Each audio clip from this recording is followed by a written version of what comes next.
So I haven't really done a top 10 list in a while, but with Star Wars The Force Awakens in full effect, I decided, you know what? I'm going to talk about my top 10 favorite Sith Lords.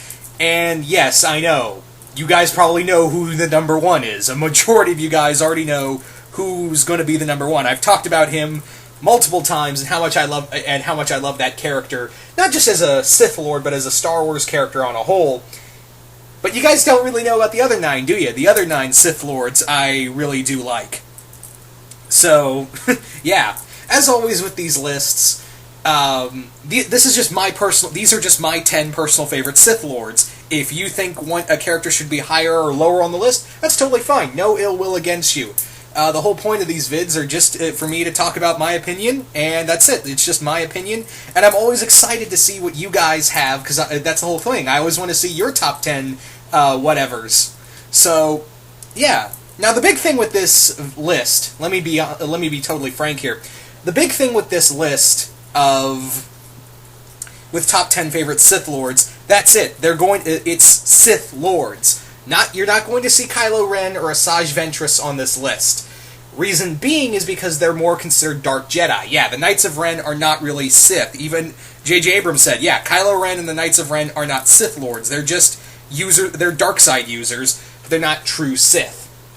These 10 guys are going to be all full-on Sith Lords, or were considered Sith Lords.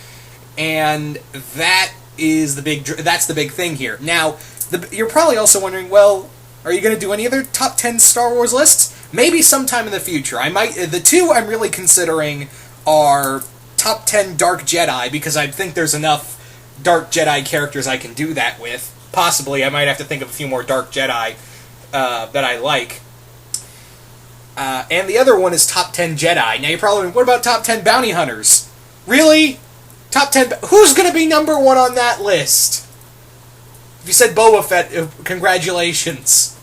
But no, I just feel like with top 10 bounty hunters, there's a lot of bounty hunters, but it kind of all ends the same way, and my list is probably the same as everyone else's. So the only real logical one I think I might do is top 10 Jedi, or dark, and depending if I can think of more Dark Jedi I really like, I might do a top 10 Dark Jedi, but I won't do it like right after. For right now, let's just focus on the true Sith Lords. So, without further ado, guys, let's jump right into my top 10 favorite Sith Lords.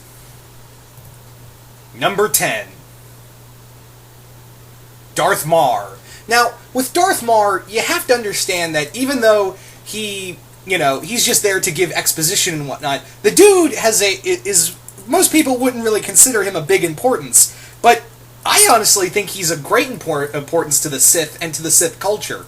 The dude was one of the longest living members of the Dark Council and a major driving force behind keeping the Sith Empire alive.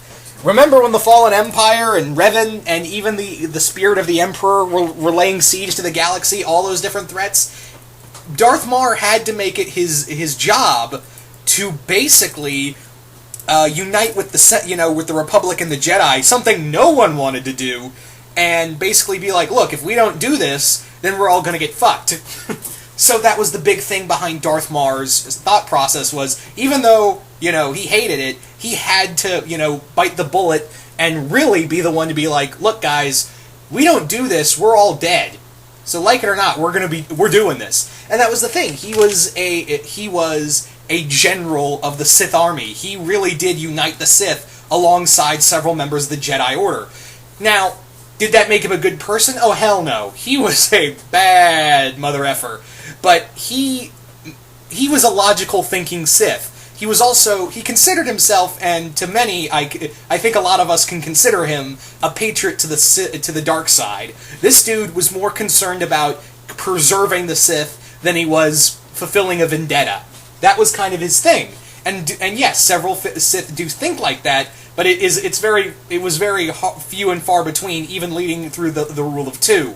So with Darth Marr, he really just more thought about the long term than he did, am I going to get back for that guy who cut me in line today for my latte? Nah, I gotta worry about preserving the Sith Order. And that was totally his thing. So even though a lot of people don't consider him important, I do. And plus, his armor design is pretty cool. But it's more along the lines of, this dude managed to save the Sith Empire and help preserve it for as long as it went until the Rule of Two. But anyway, so there you go. My number 10, Darth Marr. Number 9,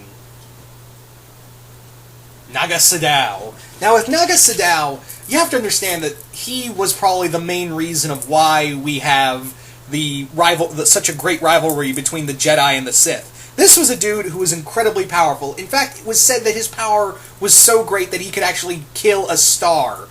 He could literally drain the life out of a star and add its power to his own.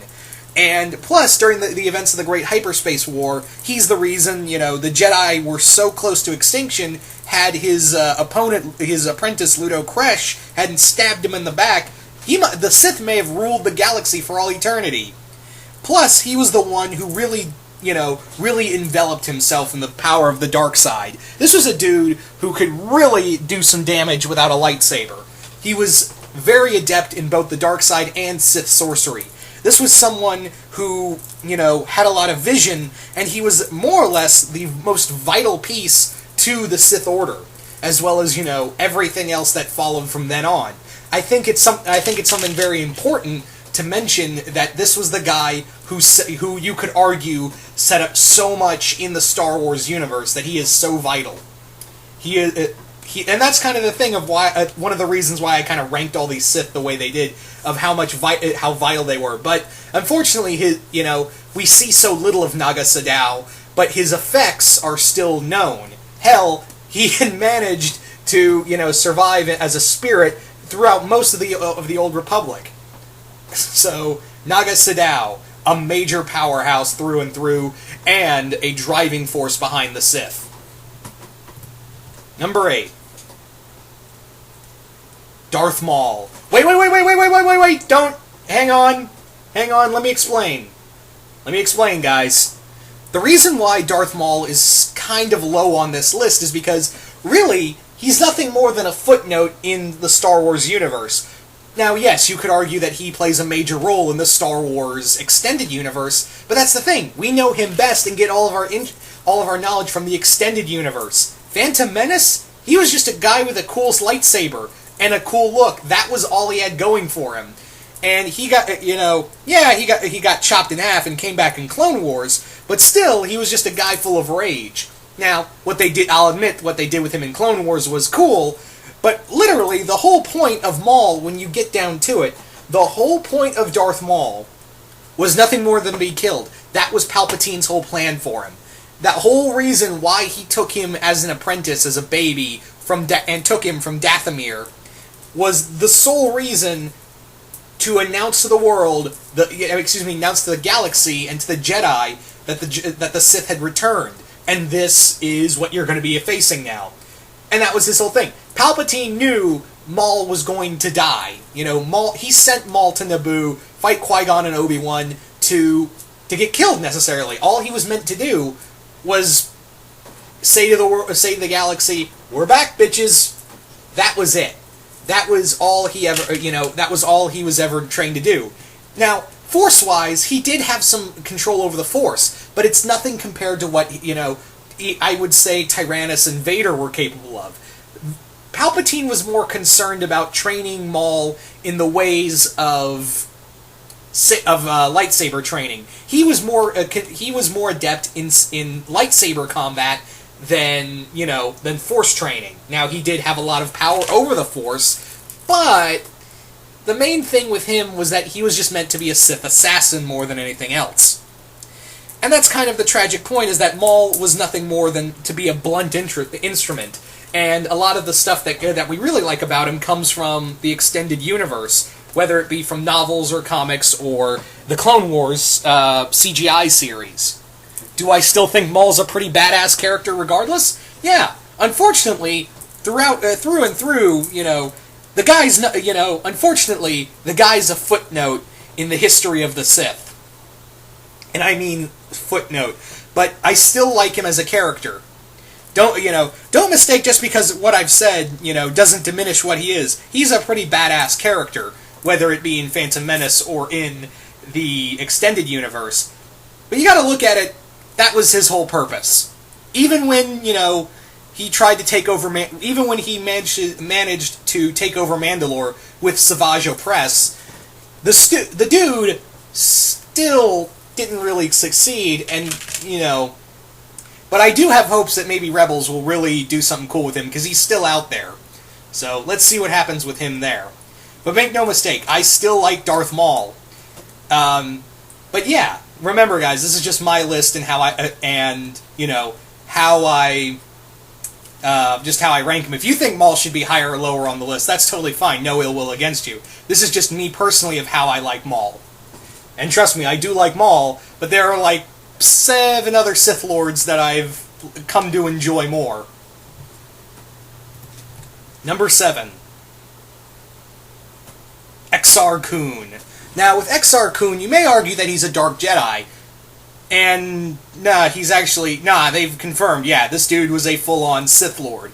Exar Kun was, of course, a Jedi who thirst for knowledge, and after going to Korriban and being supported by not only the spirit of Freedom Nad, but also several other Sith Lord spirits in the Sith Mausoleum, the dude returned as a full-on Sith Lord and began to train on Yavin 4, took over the Masani warriors created by Freedom Nad, Naga Sadow, and went on to more or less plague the entire galaxy as a new Sith Lord, and managed to just tear apart the galaxy in a quest for full-on power. The dude it's also believed that he was the creator of the Saber Staff, which, again, is a kind of a big deal. Now, Exar Kun was very adept in the Force. This dude was an undisputed powerhouse. He was incredibly intelligent, and the dude nearly wiped out the entire Jedi Order more than once. Had his apprentice not turned on him, the galaxy would have been, fucked 8 ways from Sunday. So, be thankful that his apprentice had a change of heart after the dude killed his own brother, went Cain and Abel on his brother's ass, and then decided, oh, what I did was wrong, I gotta take out Exar Kun. But, however, death was not the end for Exar Kun. The dude managed to, after sacrificing what was left of his army, the dude managed to survive as a Sith spirit. However, he was trapped in the temples of Yavin 4 by the Jedi, forever locked in there. It does make you wonder, though. It does make you wonder, what happened to Exar Kun's spirit? Is he still there? Maybe we'll see him in Rebels? Or, did they encounter Exar Kun's spirit when they were going to, the Rebels already encounter Exar Kun when they were building that Rebel base. It's hard to say, but, yeah. Exar Kun was nothing short of a threat to the galaxy, the Jedi, and even a majority of the other Sith as well. Even though he wasn't part of the Sith Empire, the dude was considered to be a true Sith Lord, and was almost close to threatening the Sith Empire itself, had he not been defeated from within. So, yeah, I would say not bad for a guy who even death could not fully stop. Number 6. Darth Nihilus. Darth Nihilus. Where do I begin with Darth Nihilus? Oh boy. This dude was death incarnate. He was nearly unstoppable. This was a guy who was a threat to both the Jedi and the Sith itself. A Sith Lord so powerful, he could literally drain the life force out of planets. He was like a mini Galactus. He was known as the Lord of Hunger for a good goddamn reason. He was unstoppable, incredibly intelligent, and incredibly insane. He was nothing but a force of just pure evil. And, yeah, someone you just did not want to mess with. This was a guy who learned how to master the ways of the Force to the point where he could, like I said, devour the energy out of a planet and add it to his own abilities. He was a god. Well, I wouldn't say god, that's probably a little too high, but still, he was a force of nature that both the Jedi and the other Sith during the time of the Old Republic feared to every extent. Had he not been destroyed, when he was, then we would have, you know, I'm pretty sure the galaxy would not be here today. So, yeah. This was, you know, Nihilus, what more can I say about him other than, if you saw him coming, run. So there you go, guys. That is the first half of my top 10 favorite Sith Lords. Hope you all are enjoying the list so far. And once again, if you think a Sith Lord should be higher or lower on the list, that's totally fine. No ill will against you. This is just my personal list and how I like them. If you think they should be higher and lower, that's totally fine. I'm not going to say, this is the top 10 list and you should like it because I said so. I'm not saying that at all. What I'm saying is this is just my personal favorite 10 Sith Lords. So, and I'm always excited to know who your top 10 is. Top 10 are. There's the better grammar right there. So yeah, just comment below and tell me, you know, who are some of your favorite Sith Lords. And I hope you all enjoy the list, and stay tuned for part 2. Anyway, once again, hope you all enjoyed this, and I will see you guys later.